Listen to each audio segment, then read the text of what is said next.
In the last short, I built this, a massive village with a bunch of houses, trees, ships, other things. I don't care. We don't care about that. We're here for new things. We still have a ton of area left in, which is all this stone stuff you can see not only on this map, but the massive area around it. And to start off, I want to work on the area directly next to it. Now, I want the terrain to be a little bit different, so we're building up huge rocky cliffs that we're going to build everything on. And with these cliffs, I want to texture them, but I don't want to use the texturing that's in Axiom, because it just isn't great.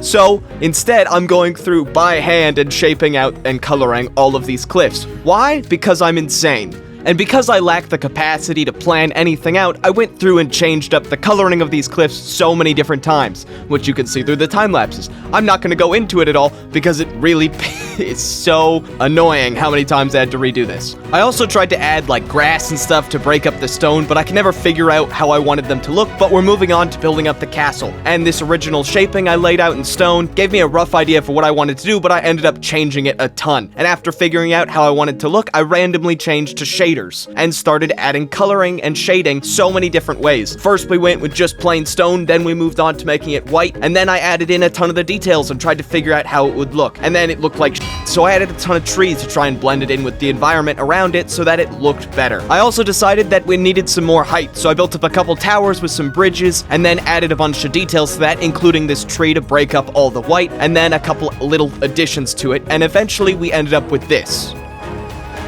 Oops, wrong clip. This one. We ended up with this. Turn on shaders and look at it. It's so cool. I don't want to talk about the back of the build or even the sides of the build, but the front of the build looks really nice. And if you have any ideas for what else I should add into this massive Minecraft map, let me know down in the comments. But if you guys have any specifically good ideas, I will try to build them. Oh yeah, also this tree is floating. I didn't even attempt to connect it to the ground.